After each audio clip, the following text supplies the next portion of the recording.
Yeah. So pleased and proud of our guys. I think Hawai'i can be an awkward challenge, like I've been saying all week, and I think you kind of saw that a little bit in the second half. I think our guys played really, really well in the first half. I think we complemented each other, where our offense was really clicking, and we were getting some stops. And I think you can see in the second half kind of how they play. They go for it a lot on fourth down. They keep moving the sticks. They're long drives. I think we had the ball, 5 plays in the third quarter, but really one drive before it went to the fourth quarter. And so keep your guys cold on the sideline, and did a great job of converting fourth downs. I think they were 3 for 3 for them. So all that's very awkward and difficult, but I was really pleased on the first half, how everybody played together, and it was good overall to get a lot of young guys in the game. Or is that for an offense when the other offense is controlling the ball so much, running so many plays?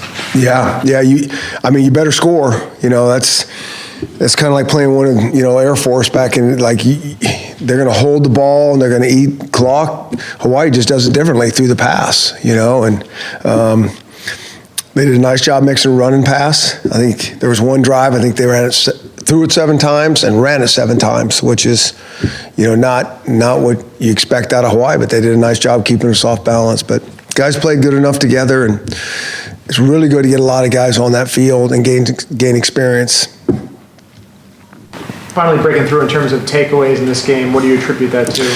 Yeah, I think they, I don't know. I really don't, because we work so hard on it every game, and got a couple tip balls, and we work on that drill, and it was nice to get some.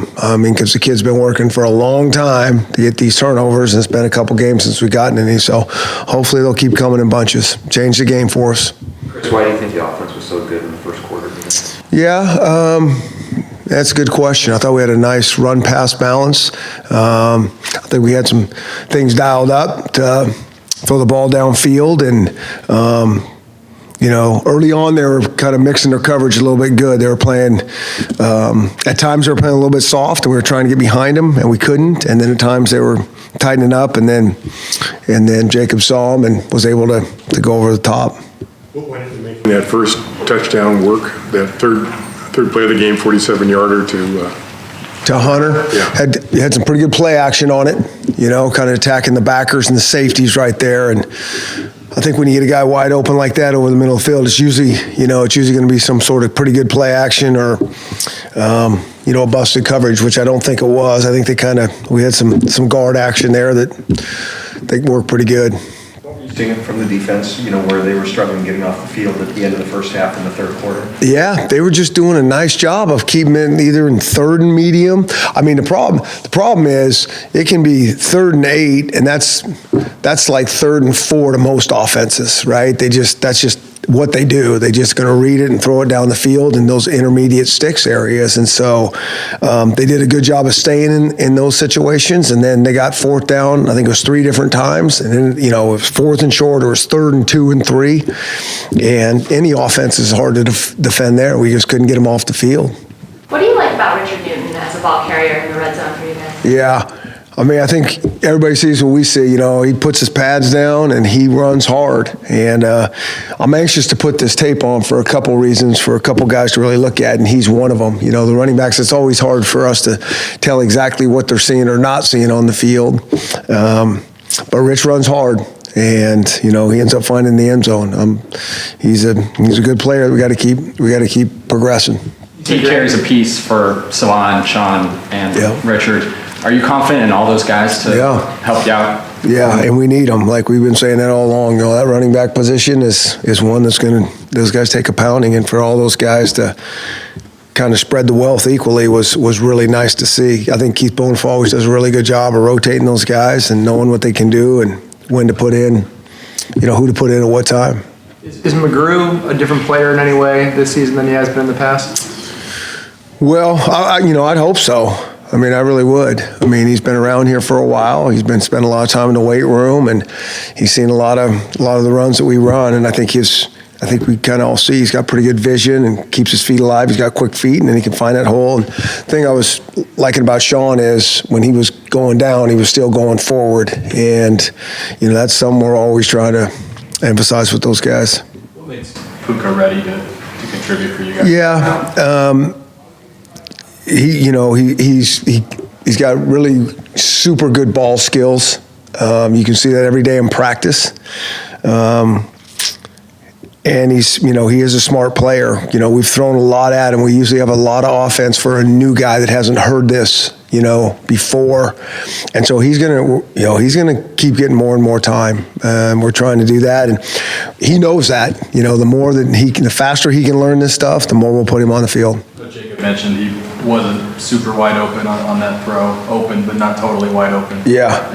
Are those the kind of plays you're? Well, they're not going to be super wide open most of the time, So, and I think Puka's a big, he's kind of a big physical guy. He really is, with really good ball skills, and so that's the thing that I think gets our attention really good. And when he's going to just keep progressing and keep learning, and we'll get him on the field more. Do you feel like Jacob took a step forward in how he was reading the game? Because in your earlier comment, you said that Hawai'i did a couple of different things to kind of match up against him. Yep. You said he made some adjustments. Yeah, I think his completion percentage was really solid, so you see that. So it kind of shows he's seeing the field pretty good. And, there's always a few things that he can see quicker, maybe a little late, but, that's the quarterback position, and we'll always kind of pick that apart. But I think everybody is playing, it's really, truly in the mix, is getting really, really good. These past 3 games have been a lot of good game reps. I mean, there's a lot of stuff that I think all these guys are growing in the offense, defense, and our special teams, and Jacob's one of them. You mentioned that Newton is one of a couple of guys that you're anxious to see on tape from this game. Can you name a couple other ones? Well, I think all the running backs in general, I think it was pretty good, but sometimes you put it on and you're like, man, those are easy guys to second guess out there too, right? They got to do it the last second. But those 3 guys I'm really anxious to see, and I'm always anxious to put the quarterback to see what he was really seeing, and then probably the other areas, the pass rush. Last week by the receivers. What was the message this week? Well, those guys know, and I think they were. I don't know why that happened last week. Like that. It's not really a message. We threw more balls at them. They were on the jugs machine more. They get it. They understand it. And I think there was progress that direction. You mentioned the pass rush. Were you happy with? Well, I need to put tape on, because the one thing that we saw from tape from Hawai'i, they are very hard to sack.